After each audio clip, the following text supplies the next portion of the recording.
Welcome to the latest edition of All's Caps with former Capitals defenseman Karl. I'm AP hockey writer Steve Wino, and we are joined by Capitals Radio Network's Ben Raby. Hi, Raby. First time, long time, fellas. Good to be with you. Good to talk to you. Good to be here. No, appreciate the invite, and good job by you guys. Pod's been going well. Have been a loyal listener. We look forward to questions later on, Karl. But it's a good product, so good to be here. Oh, thanks, man. It's great. It's good having you on there. I love getting a chance to be in the driver's seat of asking some questions now.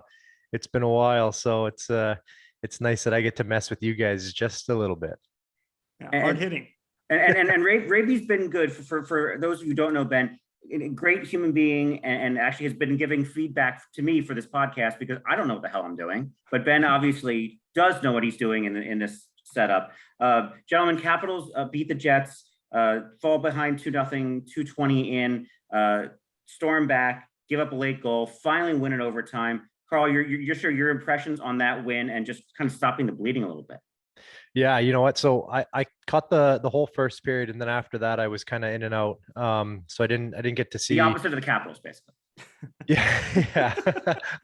Well, you know what? I after watching that first period, I mean, it could have easily been, 4-1. It could have been 4-2, I guess. I mean, it just there could have been way more goals scored than there was, and it just looked like I've seen a couple games now. I watched the Bruins game, watched the Canucks game, and then the first period of that last game, and to me it almost seems like there's a little bit of at times disinterest. I mean, I don't know what you guys see. It just seems like there's not a whole lot of life going on right now, and it took until, I guess Ovi thought that he there should have been a penalty call on that one play. And then he got a little fired up after that. I did get to see that part.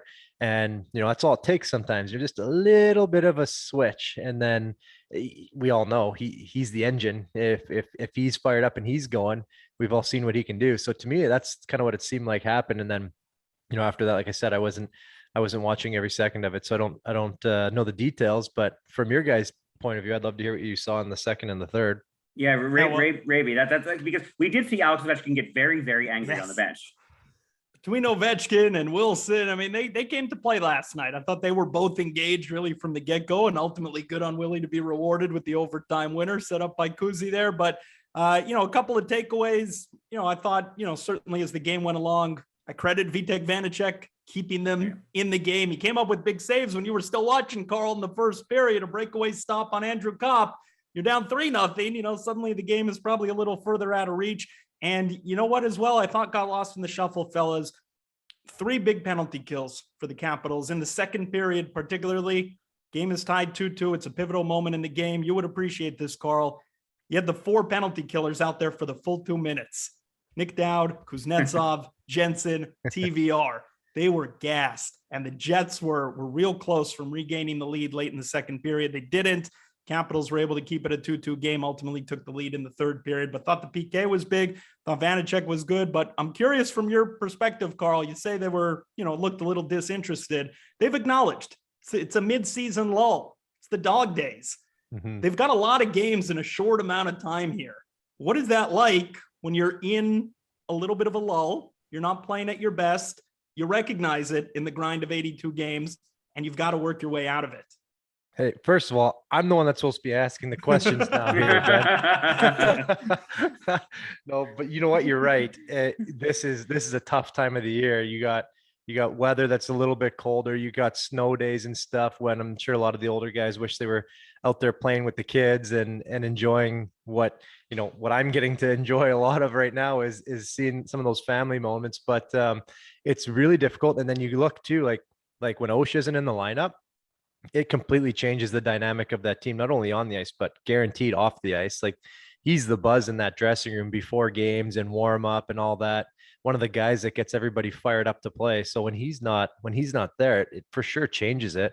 And then, they got, they're expecting a lot of those guys to have a nice big Olympic break. And now that may not happen. We don't know. And, it's just a lot of things probably messing with their heads. And, and then obviously they got to go and perform and play hockey games. So it's a a tough time of the year, and we're seeing it. But if you can find a way to still squeak out victories and get some points when you're not feeling good, then I think you're looking pretty good. But that was it's hard to not see teams get too fired up at the start of the game. And to me, also, not only just TJ Oshie out, but to me, the last couple of games have shown how valuable John Carlson is to this team, because everything on defense, right, Raby, like it just mixes better when John Carlson's in there and everything else is off. Yeah, it has a trickle down effect, certainly, when you consider that top pair role and the big minutes that he eats and all the responsibilities he handles. But certainly, I would say last night there was a little bit of a trickle down effect. I thought the pair generally of Jensen and Orlov were very good last night, first few minutes notwithstanding. But yeah, no question. There was a trickle down effect. I think you look at the lower down the depth chart last night, certainly became apparent. But you wonder, too, when he might be able to return. And we wonder as well what the status of Dmitry Orlov might be coming up here as the Capitals look to continue on in Boston here. Did you see this hit, Karl? The neon? Yeah, I saw. I haven't seen it. I haven't seen it in full speed yet. I've only seen it in super slow-mo, and obviously you can see everything that happens there. Kneeing penalties are hard for me, because you know what it's like when you get going with momentum and you have a thought in your head. It's hard to just completely stop yourself, especially when you got speed going like that. You're committing to a hit. You don't want to let a guy jump past you, and it would be everybody's instinct to just move slightly. And you might not think that you're moving your leg that much. It might only feel like, you're moving it an inch, and then you see it in slow-mo, and it's like, oh, I've actually moved it, 4 or 5 inches, just enough to clip somebody. And it's a really, really hard play. You get caught up in that situation so many times. I remember clearly one time I tried to get in the way of Brad Marchand as he's cutting across the ice, and I went for just like a little shoulder, and the next thing you know, when you watch it on video, no, I was like full elbow, trying to, like, it looked like I was going for his head. You just can't stop yourself. You're just trying to get a piece, and he's down low too, so it's like he knows that he can't allow a guy to get past him there, because it's going to be bad, an odd man situation right towards the front of the net. So I unfortunately, he might get dinged a little bit for this, but in my opinion, it's just a really, really hard play to get out of once you're in it. After this conversation, I think he should have you in the room as his lawyer, because if he explains it in the hearing the way you explained it, he might get a lesser suspension out of it. Well, the guys making those decisions too, they know exactly what that feeling is. Yeah, I think that they, is it an in-person hearing? Is that what? No, it's a phone hearing. Okay, so in that case, it could be one of those things where it's like, hey, look, we know what was going on. We need to show that we're at least looking into it. And maybe I think it's a game or two. I think it's a game or two, and it's one of those where even if the intent wasn't there, it's something you can't do. Ehlers is hurt and might be hurt for a long time, so I can see both sides of this one, but still see Orlov getting suspended. I didn't see that. I didn't see the update on Ehlers. Dave Lowry said he's going to miss at least the next game in Nashville, and they're calling him out indefinitely. So indefinitely means indefinitely. Ouch. Yeah, that sucks. And then going back to, like, if Orly's out, and depending on when Karl can come back, I don't know how these the numbers work, the underlying numbers and the advanced stats work. But to me, it seems like when I watch and Karl's in the lineup, like, there's so much more puck possession. There's so many. Oh, yeah. The breakouts are so much better. The power play has another dimension to it. So you take Orly out of there potentially, and then not having Karl, like, that's a major blow. Then I'm tying my skates back up and I'm getting out there. Like, we're getting in one. And so I just want to go back to that though, and just say how important Karl is to that team with the way he's been able to move the puck and get it to guys in speed and good transitions and all that. So could be in a situation here. Yeah, and it'll be the Matt Irwin experience and Dennis Cholowski getting some more minutes. And if you'd like to sign a PTO, obviously you have Brian McClellan's number if you need that, if you'd like that for the rest of the week. Sure, I'm in. Actually, no, I got a busy week this week. I don't think I can do it.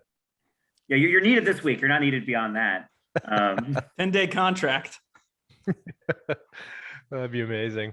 We'll take a break here on Oz Caps. We're going to come back and talk some more Capital stuff. Vitek Vanacek and the goalie situation. We're also going to dive into the weird situation in Edmonton with Jim Matheson and Leon Draisaitl, because I don't know. Karl and I agree on a lot of things. I'm not sure we're going to agree on this one. So I think you should stay tuned and see where this one ends up. We'll be right back. What is your stance on the Draisaitl thing before we get into this? Honestly, I think Draisaitl could have just answered the question a little bit better. No shit. Yeah. That's my stance on it, but I don't know the backstory. There's obviously a backstory there. There's tension there. Like there's been tension there between the media and the players and the organization for about a year and a half now. Yeah. So, and they're tired of Draisaitl McDavid's bullshit, and even the PR people are like, they don't know how to fix this. Really? Yeah, it's a wacky one, but interesting. Right, well, yeah, so I'm going to the distance. It's all Zoom. It's all podium. Yeah, Burnside actually wrote about to this. A guy's stall and say hello, and yeah, that's a good point. Bring that up. Like the relationships aren't there. Yeah, and Burnside wrote about this today, this morning. So it's a good one, just about kind of like losing the connection between kind of what the relationships used to be. Yeah. So, okay. Good chat. All right, ready when you guys are. Ready. Welcome back to All's Caps with former Capitals defenseman and maybe future Capitals defenseman Karl Alsner. I'm AP hockey writer Steve Wino, joined by Ben Raby from the Capitals Radio Network, WTOP, Sirius XM, all the 7,000 jobs you have, Ben. First of all, before we get into Capital stuff, how do you juggle all this and being a husband and a father of 2 kids? We're every 2 weeks. We wait for the schedules to come out. That's pretty much it. Good luck trying to plan something a month in advance. The wife loves that. No, it's the folks we work for recognize that there are other commitments. They are familiar with the Capitals' responsibilities. At least that schedule is, for the most part, solid and in place. But we very much enjoy working with different outlets and taking advantage of the opportunities. Yes, sir. Now, as Karl is getting into his multitasking kind of world now and meetings and this and that, I'm sure you have some advice for him. Enjoy it, man. I enjoy it. I like the variety. I like getting to work with different people. I like on one day, maybe I'm talking about, the Capitals depth chart. And then the next day I'm at Sirius XM and, we're talking NFL playoffs and high stakes Patrick Mahomes, Tom Brady debates. So no, I like the variety and, keeps us on our toes in the hockey off season as well. So I like the variety and you get to work with different people, different backgrounds. Okay, so speaking of NFL, really quick here because I'm into it. Give me your pick. Who do you got? Well, I'm in a. I don't know if you've done a pool like this before, but you have you wager every week a certain amount of points on a team to win. You have to put at least 1 point on each game, and then you wager a certain amount. I would wager. Like last week, I put the majority of my points on the Chiefs, and then I put 1 point on every other game. So who do you like? Who should I be paying close attention to in this week's bets? Well, in the non-objective category, Karl, you're speaking to a cheesehead here. So put all your chips on the Green Bay Packers at Lambeau Field. Very much in favor of them moving on.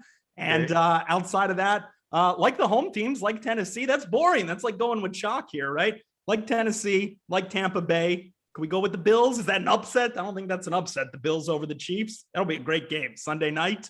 Can't wait for that. So we've got Titans, we've got Bucks, we've got Packers in a landslide, and we've got the Bills. Okay, good to know. I don't care if it's a chalk. I don't care if it's not fun. I'm in it to win it here. So I just want your winners. Look, I thought I was smart in putting 21 confidence points on the Chiefs in this pool and then 5 on the Bills, and I sprinkled everything else around. I just got every other pick wrong. I got the Bills right, got the Chiefs right. So you're tied for 17th, and I'm tied for 34th down with Shea Weber. Well, yeah, I'm so happy that you're in the pool too. Did you pick the Eagles? What do you mean you got every pick wrong? I did take the Eagles because there was 1 confidence point. And now the problem is everyone has 30 and I have 28. So I'm down the track here. Is this with a spread or is this money? This is straight up. And you picked the Eagles. I did think the Eagles were going to win that game if they could run the ball worth a damn. You deserve to lose. I mean, probably. Honestly, and I had the Cowboys, and I lost that one, obviously. Yeah. I wasn't smart. I put a bunch on the Chiefs, a bunch on the Bills, felt really good about those, and then lost everything. I was so selfish watching the Cowboys 49ers game last weekend, which was a great game. I wanted Dallas to win as a Packers fan because I knew if the 49ers won the game, the Packers 49ers game would be Saturday night, opposite the Capital Senators game, which we have a work obligation to be attending and working and covering. Sunday is a day off. Why couldn't the Cowboys win? Packers would have played on Sunday. It would have been glorious. Are you going to do the so Karl? What Raby does is every once in a while he will like DVR a game and not want anyone to tell him what's happening. So he doesn't check Twitter, anything. So it'll be a big Duke game or whatever game, and he just will literally watch it 3 or 6 hours later, having no idea what happened. Are you doing that again? The plan is to DVR Saturday night's Packers game. It starts at 8:15. Our game begins at 7. Ideally, I could avoid it for 2 hours. You know, the question is, will John Walton and my cohorts who I work with, friends, will they, you know, support me in this endeavor, or right before they leave the booth, will they slip me a little note and spoil the experience? I mean, they probably will mess with you. Let's be real. A quick Capitals thing is Vitek Vanacek in the goalie situation, and Karl and I, we've been screaming about the goalies for a few months now, even though we're not goalie experts. Vitek Vanacek did play well in that Jets game, but I still keep thinking something needs to give here, and I don't know how much trust the coaching staff has in Ilya Samsonov. This team needs to get a goalie sooner than later, right? Or are you riding Vitek Vanacek? That's for you, Ben. Well, I've already shown my I've already said what I think needs to happen. I want to know what happened, Ben. I think there would be an appetite to get improvement there. I think the goaltending's been good.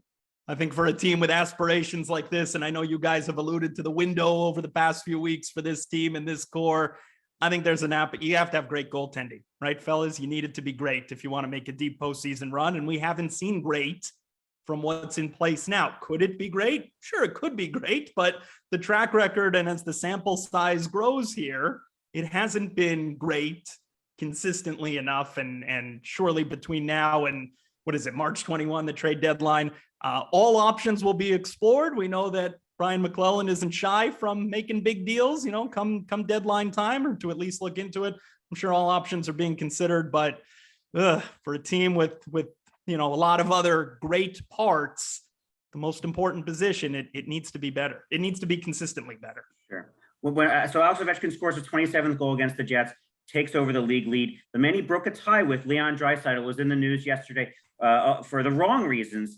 Here's what happened between Leon Draisaitl and Hall of Fame hockey writer Jim Matheson in Edmonton on Tuesday.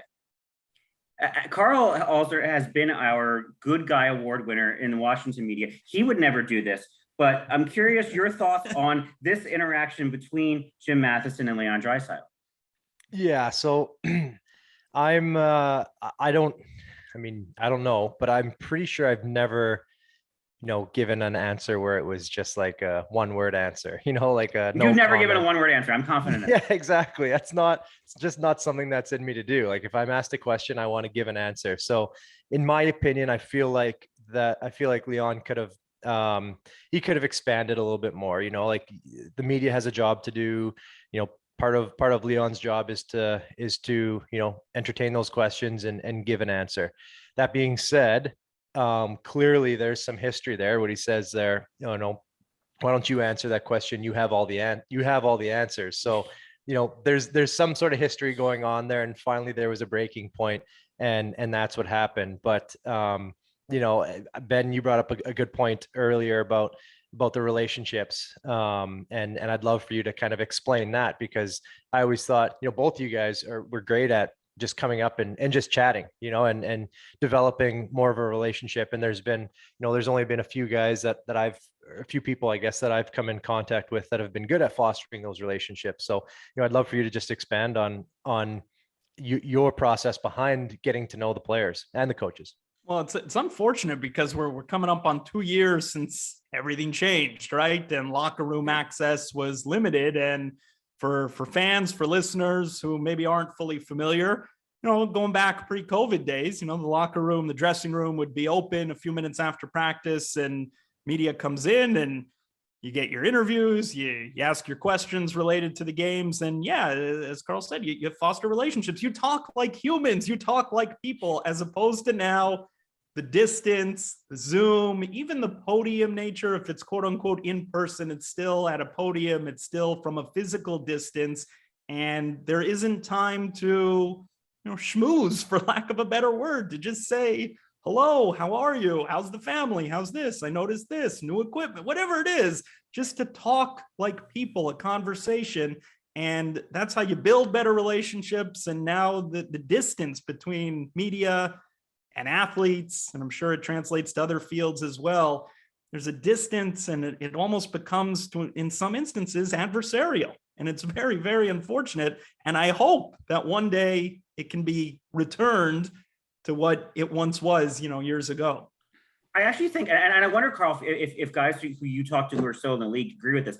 I almost think a lot of guys, not everyone, misses it, because it does feel like more of a you're in it together than you're dragged out somewhere and talking. Because when you're in a locker room together and able to chat, it feels like you're kind of all in the same job, even though we're on another side. To me, it feels like it's personal. It's not something where you're pulled out and you're sitting in front of a microphone and then there's this very static relationship to it.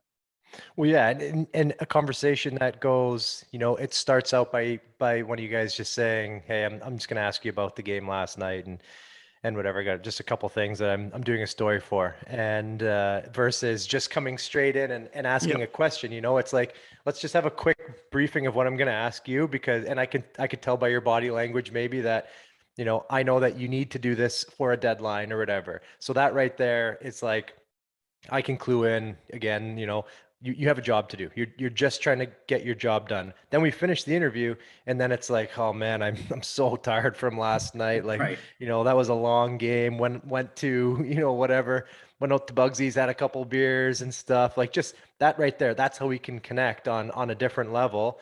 And when you don't get to do that, then yeah, it's like it's almost like it's like an interaction with a police officer. Like they come to your window and you're just like, here's my answers, and then they disappear, and not knowing that police officer might be a great person that you could hang out with and have a good conversation. And when you don't get to do that, then everybody's at an arm's length, and then you give just way, your answers and like you said, the relationships that are supposed to be fostered aren't there. And then, the content doesn't always become that good. But what I love, and I was looking at some of the comments on that thing with Draisaitl and Matheson, just like someone said, you can clearly tell Matheson's been married, but after calling Leon pissy.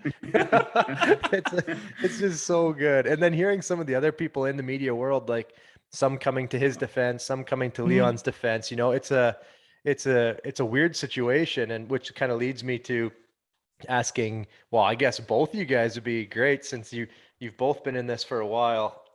You ever have a situation like that happen that hasn't maybe been aired, but you've got into it with some people? Raby? Yeah, I mean, it was it ends up being a funny story, but I'll tell you real quick. This was Bruce Boudreau. Okay, so this goes back 2010, 2011. He wasn't happy with something I had put out on the Twitter machine. And I don't know, Twitter 2010, 2011 was fairly new, I guess. Sure, things weren't going viral. I don't know. He had said something off mic. Okay, he had finished his podium business, and he had said something off mic. You may remember, Karl, he's a big Notre Dame football fan, Bruce is. And Notre Dame was having a rough year, and he said, we're so bad, I don't even think we could beat Potomac High School this year. And we laughed. It was funny. But it was an off the cuff, off to the side, not on the record quote that I then went ahead and may have shared on social media. Next day we get back, and before he speaks to us, I get tapped on the shoulder by one of the media relations folks at the time, Kelly Murray. Remember Kelly Murray? She taps me on the shoulder. She says, Bruce wants to see you in his office. And why no? You may have been there. Others were there. It was like I actually got you in trouble with this because they saw it from me retweeting you. They thought it was you. So they thought it was me. I get the tap on the shoulder, and you knuckleheads, it's like getting sent to the principal's office. You're all, ooh. So I go into his office, but I don't know I don't know what it's about. You're thinking you're getting exclusive right now. Maybe he liked an article I had done the day before. I genuinely, this was not something I was thinking of. So I go into his office and he tells me, sit down. And I'm looking around the office. First time I'm in there, framed pictures, very nice. I sit down and he says, how you doing? I said, I'm good. How are you? I really don't know where this is going. He said, I saw what you posted yesterday about my comment about Notre Dame football. I said, yeah, that got a lot of play. I think a lot of people got a good laugh out of that. And then he turns all 24/7 on me. What the bleep are you doing? You can't bleep and put that bleep out there. You make me look bad. Here's the thing. Notre Dame football is calling Ted Leonsis. Notre Dame athletics is calling the Capitals. They're asking, who's Bruce Boudreau? Why is he saying this about our team? Let him worry about his. I feel awful now. I feel really bad. I genuinely feel bad. And he says to me, you want me to be robotic? You want me to not talk? Just give you hockey cliches? We could do that. So anyways, I feel terrible. I rush home, get on the laptop. I start looking up all the phone numbers, Notre Dame athletics, Notre Dame SIDs, media relations. I call them all up. I say, this is Ben Raby, Washington, DC, et cetera, et cetera. Just wanted to apologize. There was a tweet about Bruce Boudreau, Capitals head coach. First person, I don't know what you're talking about. No idea. I call somebody else. Excuse me, are you aware of this tweet? No idea. Hey, you guys know about this? No, anything with the Washington Capitals? Bruce set me up, fellas. Appreciate what I did. I called Notre Dame. They had no idea. They had no idea about any of this. And he says they were busy calling the team because of something I put out because of a comment he made. So he wasn't too pleased, never revisited that, but the lesson was learned the harsh way, I guess you could say.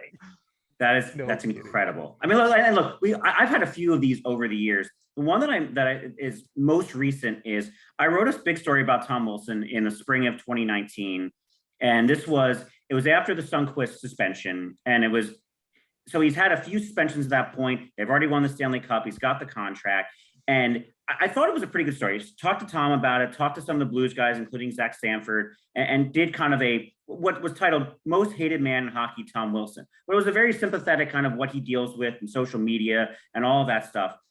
And Sergey from Capitals PR says the next day, like, Tom's pretty pissed. Oh, okay. So whatever, we're done talking in the locker room. Before Tom leaves, I'm like, hey, do you have a second? And so I was like, it's the story I wrote. And he's like, yeah, this is what my parents said, or this is what I feel. And we just had a conversation privately in the corner of the locker room, and we're good. I mean, from that point on, and Tom, for everything that the players on the ice are like, oh, he's this and that, he is one of the best people to deal with in the locker room. And to have that situation where it's like, okay, I did something that pissed you off, and I think I'm okay with it, but to be able to have a human conversation with it, smooth the situation out without it being on Zoom and viral to the whole world of kind of, oh, Wino and Wilson got into it. No, we had an adult conversation, and then it's over. And see, that to me, that's where you lose the relationships of Zoom and this podium stuff, when everything is blasted out on social media and you don't have that opportunity to just quietly go talk to someone. Yeah, there was another player. I don't want to reveal his name. You can if you want to, Wino. Do you remember there was a player who was dealing with some injuries, 2013, 14-ish? He called us into the room. He wasn't pleased with some of what was being written and reported. This is an entire episode. If you want to get into this one, this is an entire episode. Whether that was justified or not, but I bring it up to suggest, okay, he wanted to talk as people and just acknowledge, I'm not happy. He didn't take it out in an article. He at least called us in privately and said, just be aware of what you're writing about me, kind of thing. Do you remember this, Karl? Who was it? It was Brooks Like. And yeah, I was going to say, it must have been Brooks. And it was after he had a surgery that was, I guess, misreported. And then he was upset at kind of how it came out. And then he said something on the Junkies about how we got the surgery wrong. And we kind of had some, like, not bad interactions, but just like during scrum interactions that were a little salty, which led to him to say, like, no, we need to all talk about this.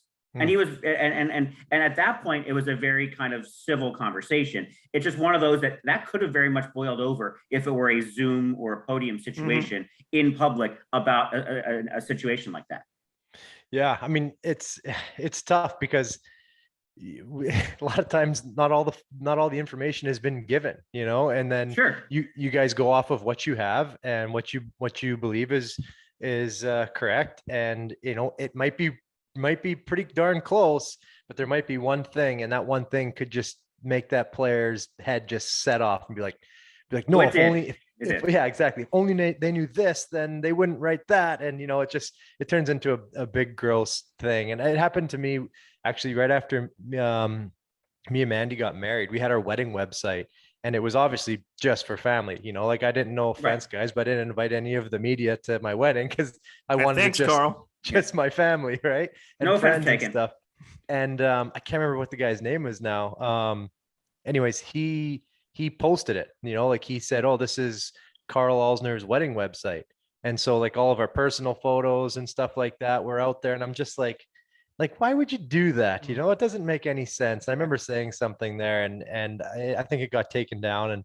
But it's just like, sometimes you need to know where to draw the line, right? And it's tough, especially when people would want views and want some action on it, and then knowing when it's like, this is separate from this, and being smart about that. And I think that's where it separates the good ones from the ones that aren't so good. So it is a bit of a weird balancing act, though. And going back to the distance between the Zoom and the podiums and the inability to just, I think you said it in passing a few minutes ago, Karl, but just even if it's after a bad loss, you could just go up to the player and say, hey, no, I know it was a rough night, but can I just ask you one thing about this? You could almost preempt it with a little something to ease it.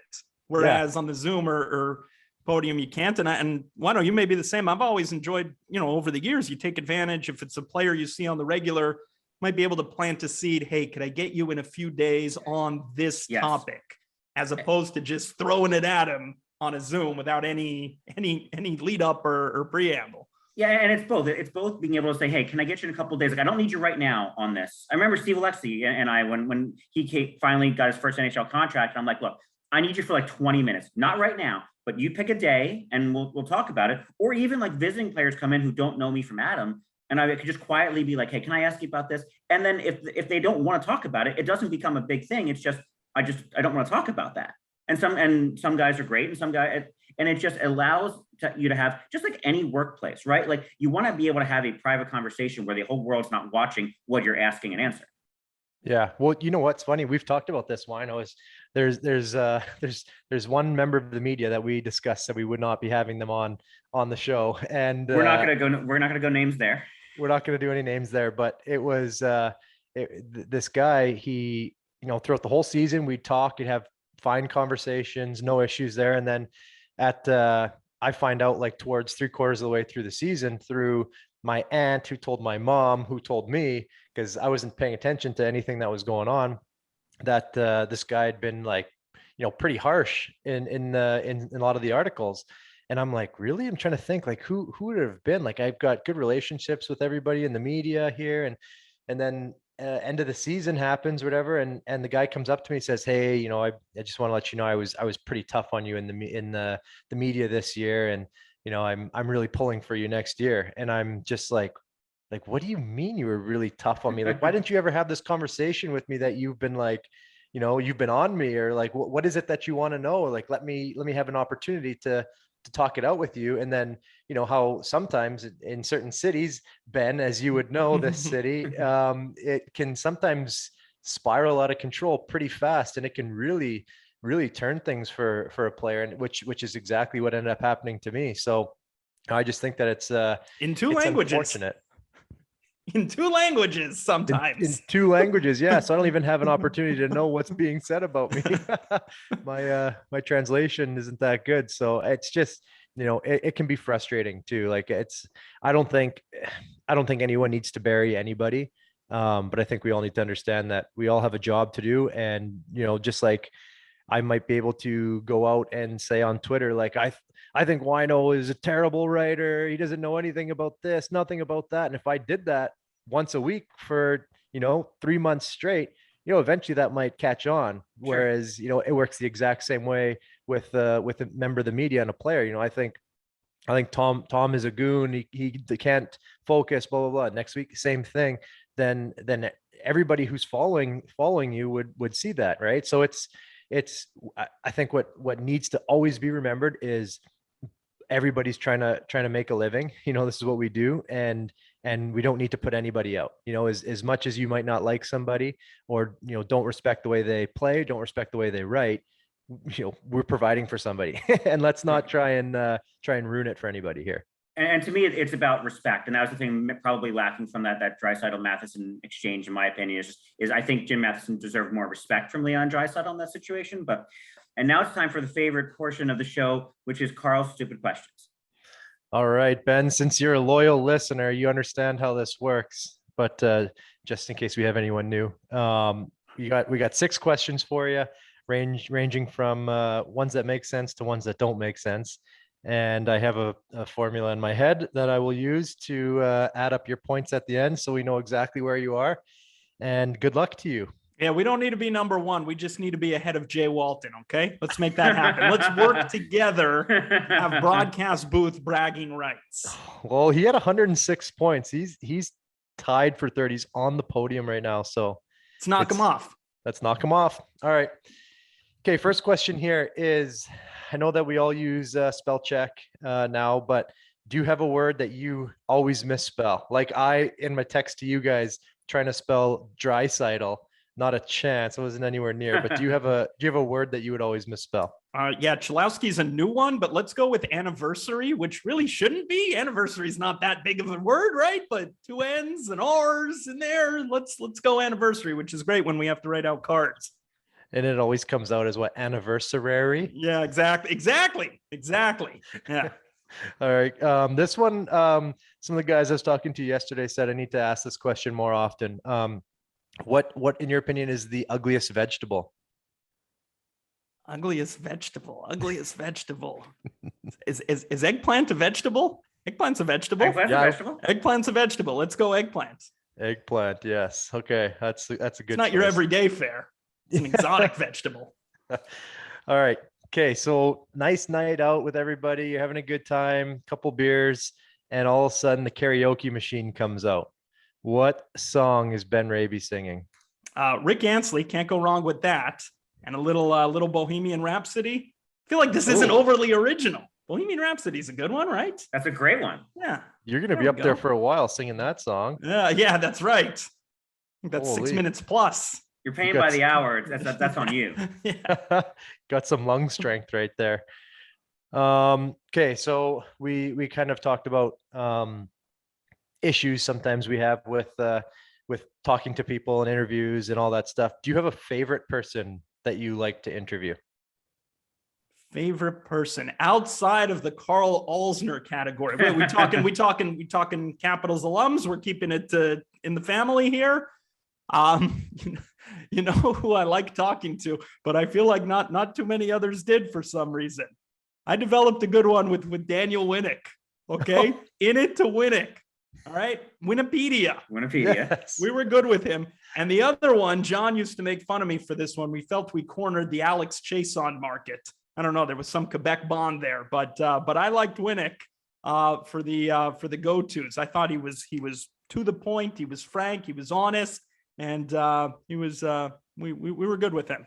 I love that you threw out his nickname there, Wikipedia. It's like one of the most perfect nicknames ever. He was like, he was so fast on Google. If anything was happening, like we'd get on the bus from getting off the plane, trying to figure out how long it's going to take us to get to whatever it was to Manhattan, to the hotel. And someone had just asked the question, and half a second later, when he's like, well, according to Waze, it's going to take us 26 minutes, 30 seconds. If we don't go this way, he had this answer for everything. And it was like, it's one of those things where it's like kind of bugs you, but also kind of lovable too. Like, like when he's always going to have our back, he's going to find an answer for us. And so knows everything. Let me tell you real quick. A few years ago, we did a bit. You were a part of this bit.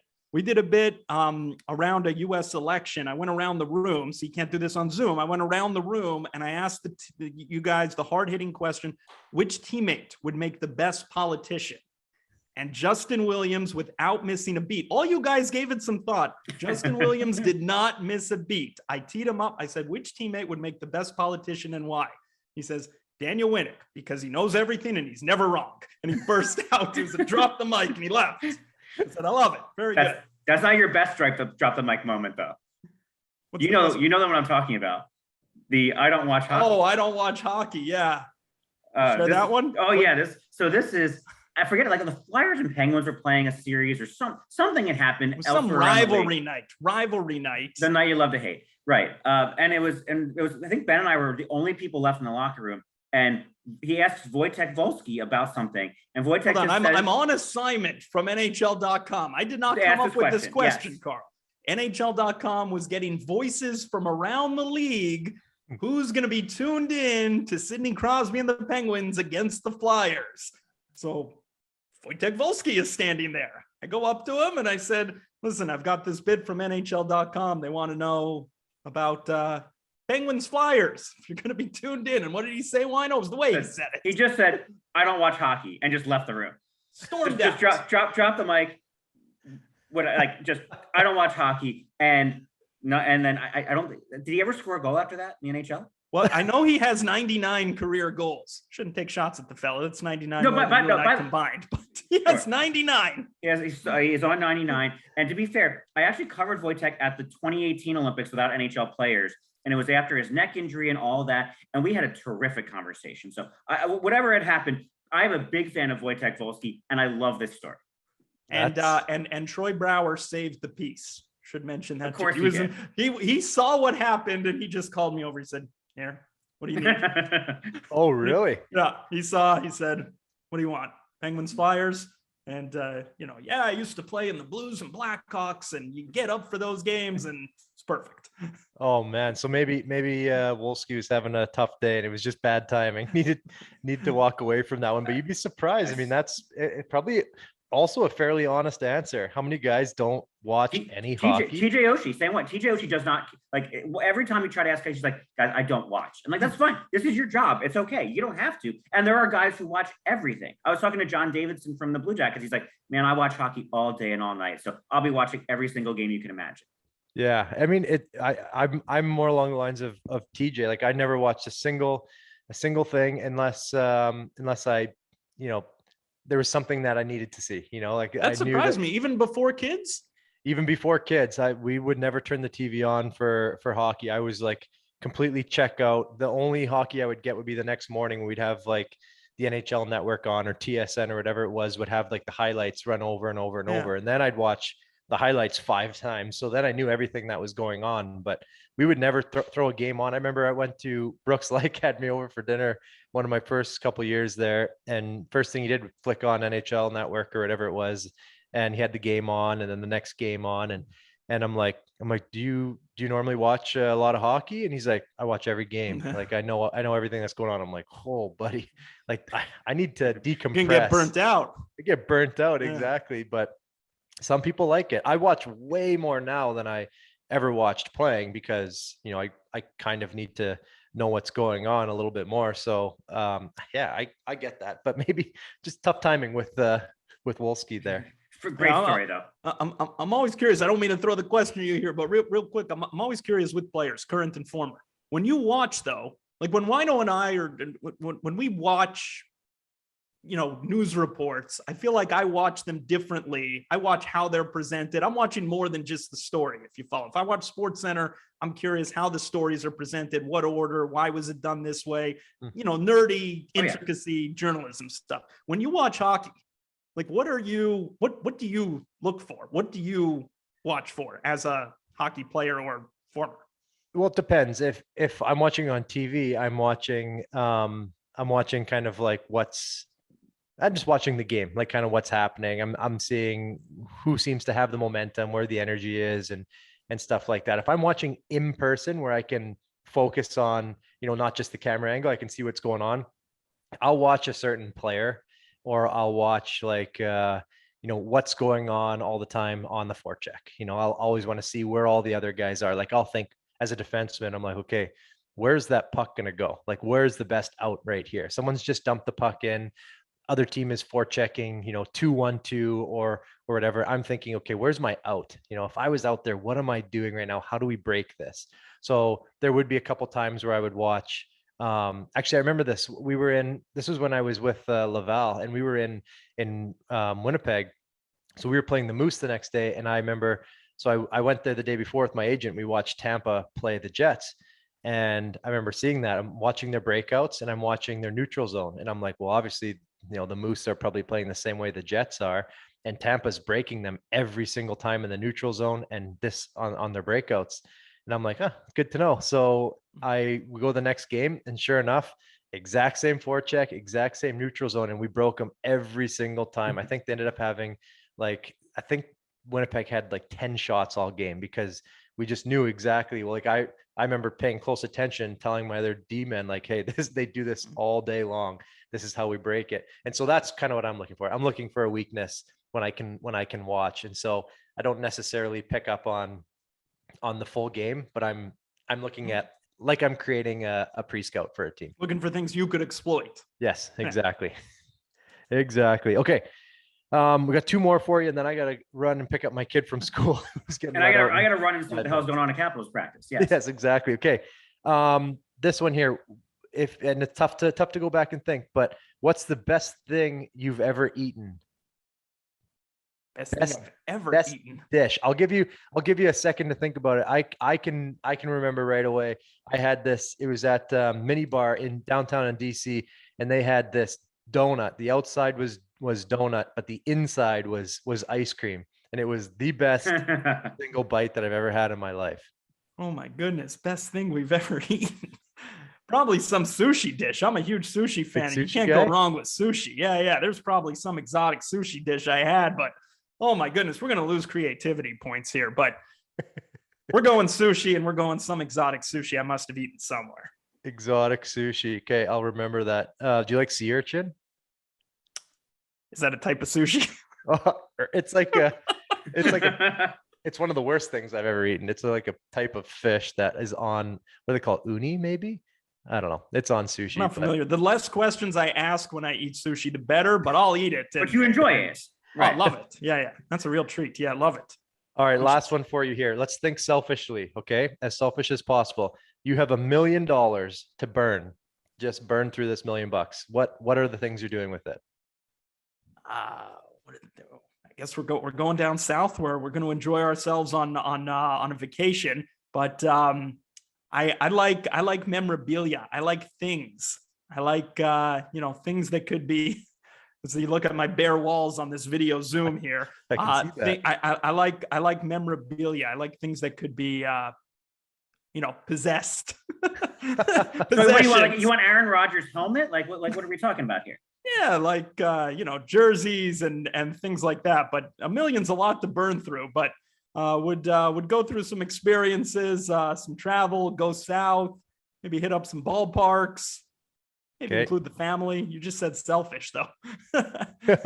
You would go to Lambeau and you'd go to Cameron Indoor. And we'd sit on the 5th row and watch it. Yeah, that even though that cost nothing, which was nice. Those are priceless experiences. Fair enough. Okay. All right. Let me quickly add this up here. So just give us 107, Karl, and we're good. I mean, hey, if I just start giving away points, then the game loses integrity. This is all about integrity.